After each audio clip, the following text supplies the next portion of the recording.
पुंडलिक ने कहा अपने माता पिता से, दोनों से कहा, क्या होता है शिव जी का शिवलिंग का पूजन करने से, क्या होता है शंकर भगवान के शिवलिंग का निर्माण करने से, क्या होता है शंकर भगवान के शिवलिंग का इस पूजन का क्या मतलब है। लोग कहेंगे आपको, जब सावन महीने की शिवरात्रि आती है और ऑनलाइन शिव महापुराण की कथा के अंतर्गत ऑनलाइन शिव जी का अभिषेक कराते हैं, तो कई लोग कहते हैं इससे क्या होगा, क्यों अभिषेक करना, क्या करना, इससे क्या फायदा होगा, उससे उस अभिषेक का महत्व क्या है, उस अभिषेक का आनंद क्या है, उस अभिषेक का लक्ष्य तत्व क्या है। एक पत्र और देख लो उस अभिषेक की कथा को आगे बढ़ा।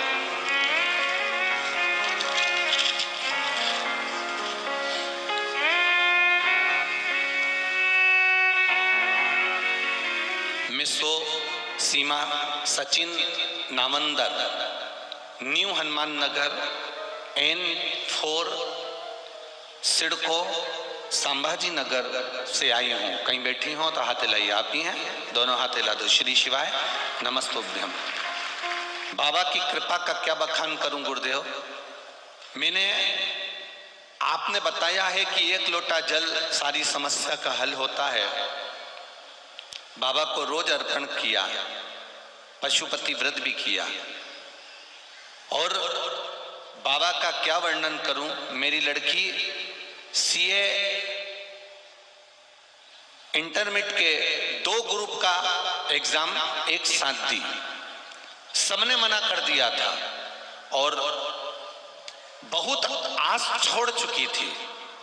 शिव जी का जो अभिषेक आपने कराया था, भगवान शिव की कृपा, बाबा की ऐसी करुणा हुई गुरुदेव, मेरी बेटी दोनों ग्रुप बेटी ने एक ही बार में शिव की कृपा से क्लियर कर लिया। आप ही हैं बेटी, दोनों हाथ हिला दो एक बार। श्री शिवाय नमस्तुभ्यम। बधाई आपको, दोनों ग्रुप फाइनल करने के लिए। बैठिए। ये शिव तत्व है। लोग कहें कि शंकर की भक्ति से क्या मिलता है, शिव के स्मरण से क्या मिलता है, शंकर के गुणगान से क्या मिलता है, शंकर के तत्व से क्या मिलता है, शिव भक्ति से क्या मिलता है, तो उनको हम कुछ ना कहें, बस इतना जरूर कहें कि भगवान शिव की भक्ति का बल ही बहुत है, उसका गुणगान का बल ही बहुत है। बहुत उत्तम। पंडित ने पूछा अपने माता पिता से कि ये तुम जो शिव जी का पूजन कर रहे हो, भगवान शंकर का, भगवान का शिव का भजन कर रहे हो, शंकर जी का अभिषेक कर रहे हो, इससे होगा क्या। सारी समस्या का हल 1 लोटा जल। क्या होता है 1 लोटा जल से? हम हमारे मन के भाव, हम अपने मन के विचार, हम अपनी सोच, अपनी बुद्धि, अपना चित्त जब घर से 1 लोटा पानी भरकर भगवान शिव की ओर लेकर जाते हैं, तो केवल वो जल नहीं होता, अपने घर का सारा दुख, तकलीफ, कष्ट और अपने पिता से कहने के लिए 1 लोटे जल के माध्यम से ले जाकर चढ़ा देते हैं कि मैंने अपने जीवन का सारा दुख, तकलीफ, कष्ट आपको दिया, आपको प्रदान किया, मैं आपको दे रही हूं।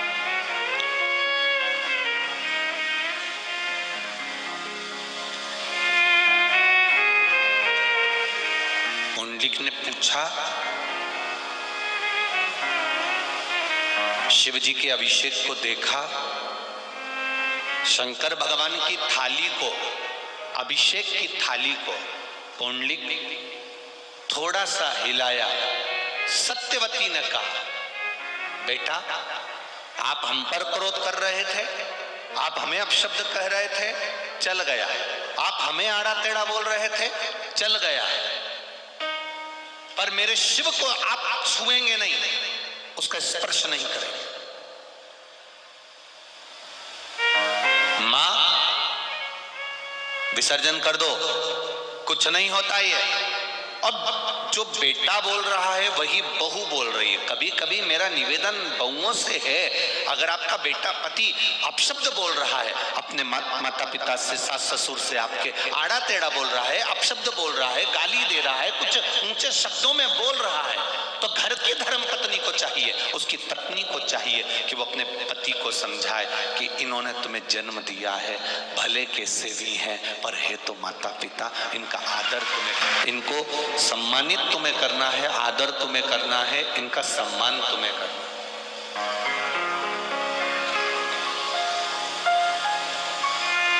ये धर्मपत्नी का लक्षण। केवल होटल में जाकर हफ्ते में 2 बार खाना खा लेना, डेंटिंग पेंटिंग कर लेना, या 1 घंटे तक कुर्सी पे बैठ के धागे से ये कर लेना, और गुपचुप के ठेले पे, पानी पतासा के ठेले पर खड़े होके पानी पतासा खा लेना, ये धर्मपत्नी का लक्षण नहीं है। धर्मपत्नी का लक्षण है, जैसे मंदोदरी के सामने पत्र आ गया था, हनुमान जी ने जाकर कह दिया था कि मंदोदरी, राम जी महाराज भगवान शंकर की पूजन कर रहे हैं, रामेश्वर धाम की स्थापना कर रहे हैं, कोई विद्वान पंडित नहीं मिलता। मंदोदरी कहती है मेरे पति से दुगना कोई विद्वान नहीं हो सकता, पर तेरे पति को लेकर कैसे जाऊंगा? तब मंदोदरी कहती है मैं उसकी धर्म पत्नी हूं, अगर मेरे पति ने मेरे से शादी करी है और मैं धर्म के पथ पर अपने पति को भेज सकती हूँ, अगर तुम धर्म पत्नी हो तो अपने पति को धर्म के पथ पर भेज कर बताइए। मंदोदरी ने अपने पति से कहा, स्वामी आप ब्राह्मण कुल में जन्मे, ब्राह्मण के घर में जन्मे, पर आपने कभी ब्राह्मण कर्म नहीं करा। रावण ने कहा ब्राह्मण कर्म क्या होता है? क्या होता है ब्राह्मण कर्म? मैं यज्ञोपवीत पहनता हूं, ये ब्राह्मण कर्म है। मैं मस्तक पर त्रिपुंड लगाता हूं, ये ब्राह्मण कर्म है। मैं शिखा रखता हूं, ये ब्राह्मण कर्म है। मैं गले में रुद्राक्ष की माला पहनता हूं, ये ब्राह्मण कर्म है। मैं गले में तुलसी की माला पहनता हूं, ये ब्राह्मण कर्म है। ये ब्राह्मण कर्म नहीं तो और क्या है? इतने में मंदोदरी ने कहा इसको ब्राह्मण कर्म नहीं, कर कभी तुमने पूजन कराई है? किसी यजमान के यहाँ तुमने कभी पूजन कराया? किसी यजमान के यहाँ तुम कभी पूजन कराए हो? रावण कहने लगा यजमान भी तो मिलना चाहिए, जिसके यहां मैं पूजन करा सकूं, यजमान भी तो मिले जिसके यहां मैं पूजन कराऊं।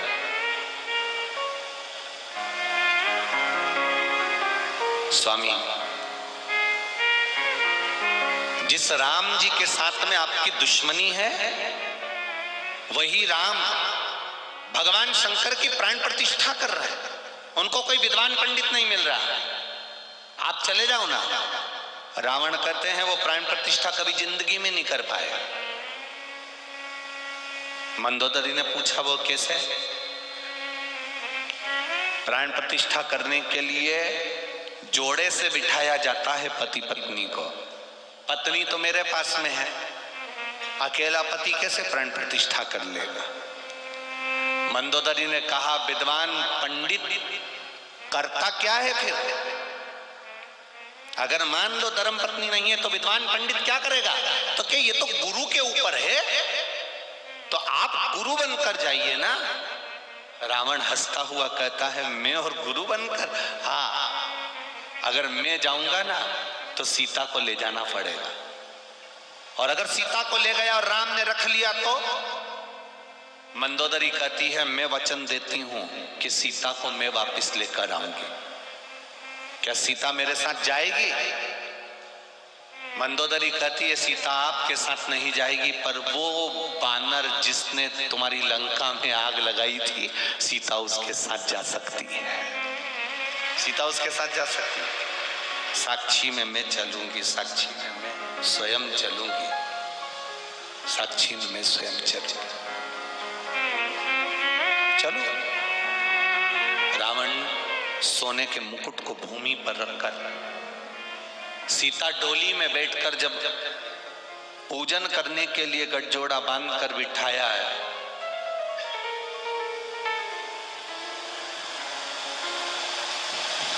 रामेश्वर धाम की स्थापना कर दी है। राम जी ने चरण धोकर प्रणाम किया है, तब रावण ने आशीर्वाद दिया है, विजय भव। हनुमान जी पास में खड़े थे, हनुमान जी ने कोनी मारकर कहा, क्यों महाराज अभी से हार गए? रावण कहता है, हारा वारा नहीं हूं, मैंने पूजन कराई है, पंडित हूं, गुरु हूं। जजमान कोई भी हो, गुरु का फर्ज है कि पूजन कराने के बाद आशीर्वाद तो देना ही पड़ता है, इसलिए मैंने विजय होने का आशीर्वाद दिया है। समय रहते जो अपने शिक्षक से नहीं समझा, समय रहते जो अपने बड़ों से नहीं समझा, फिर उसको समय का थपेड़ा जब पड़ता है तो अपने आप समझा देता है। फिर उसको कोई दूसरा नहीं समझाएगा, उसको समय का थपेड़ा समझाएगा, उसको समय का जो क्रम है, वक्त का जो क्रम है, वो समझाने का प्रयास करेगा।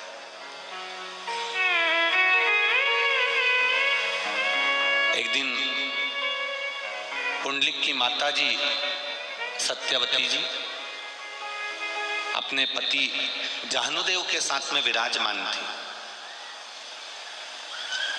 दोनों भगवान की भक्ति में लगे रहते थे, भजन करते, कीर्तन करते, मंत्र जाप करते, नाम स्मरण करते। और बेटा उनसे चिढ़ता, क्या लगे रहते हो ये तुम दिन भर, क्यों ऐसा काम करते रहते हो दिन भर?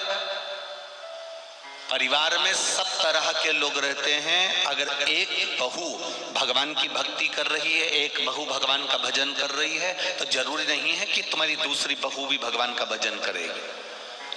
कोई जरूरी नहीं कि तुम्हारा एक बेटा अगर भगवान के भजन में लगा है, एक बेटा मंदिर जा रहा है, एक बेटा भगवान का भजन कर रहा है, तो दूसरा बेटा भी भजन करेगा। ये पक्का नहीं हो सकता हो।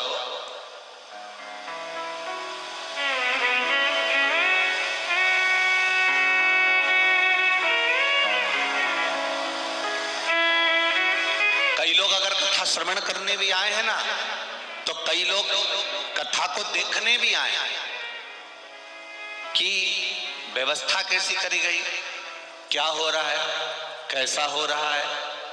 और कई लोग ऐसे भी होंगे, वो कहते हैं ना, तीन तरह के श्रोता होते हैं। पहले नंबर का श्रोता कथा को जो सुनने आता है, दूसरे नंबर का सोता जो कथा में सोने आता है, और तीसरे नंबर का सरोता, सुपारी काटने वाला। ये तीन तरह के श्रोता होते हैं। पहले नंबर का होता है श्रोता, जो केवल कथा सुनने आया, उसे कोई मतलब नहीं क्या हो रहा है, क्या नहीं हो रहा है, क्या हो रहा है, क्या नहीं हो रहा, उसे कोई मतलब नहीं है। वो केवल कथा को सुनने के लिए आया है। उसको तो भगवान की भक्ति करना है, भजन करना है, मंत्र जाप करना है, स्मरण करना है, कीर्तन करना है। 3 घंटा भगवान की अविरल भक्ति को प्राप्त करना है।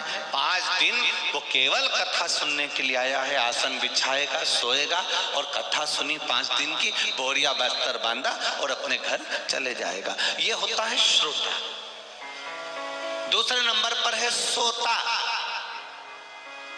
वो कथा में आकर बैठेगा, थोड़ी देर उसका चित्त कथा में लगेगा, उसके बाद में बस सिर पे पल्लू वल्लू रख के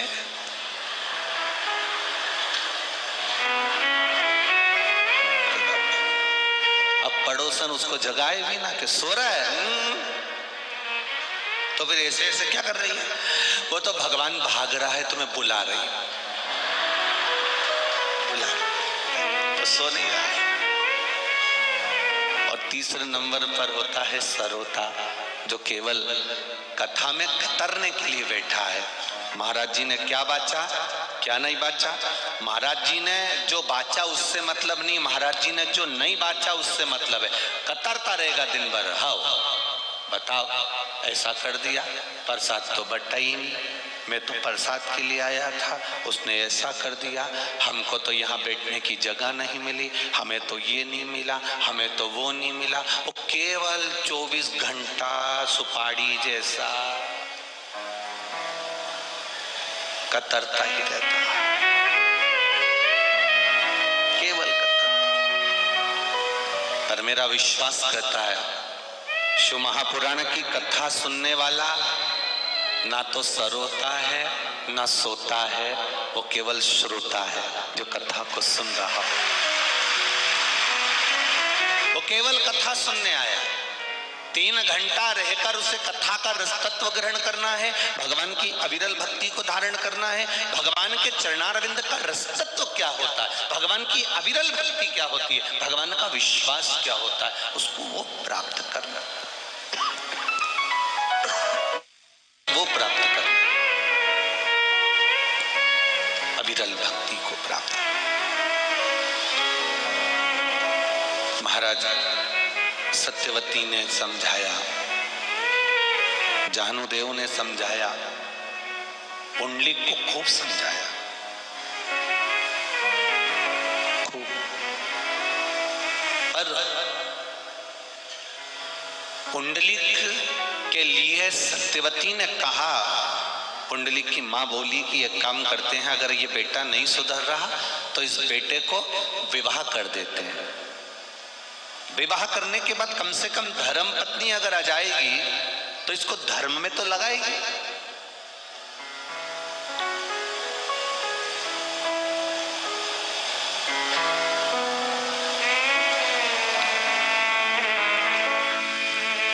पर क्या मालूम था कि तुकाराम जी जैसी आ जाएगी, किसको मालूम था। धर्म पत्नी आई, पुंडलिक की शादी हो गई, पर जैसा पुंडलिक था उससे दुगना क्रोध करने वाली आई।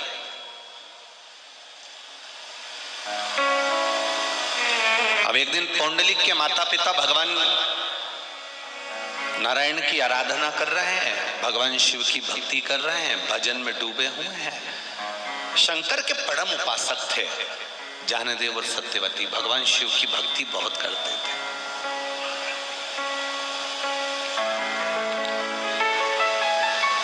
24 घंटे भगवान की भक्ति में डूबे रहते थे।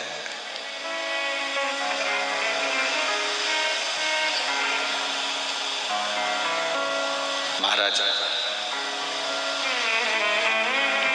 एक दिन बेटे ने भगवान शिव के शिवलिंग का जो निर्माण जानुदेव कर रहे थे, सत्यवती कर रही थी, और बेटे पुंडलिक ने देख लिया कि इन्होंने माटी का शिवलिंग बनाया है, पार्थिव शिवलिंग का निर्माण करा है।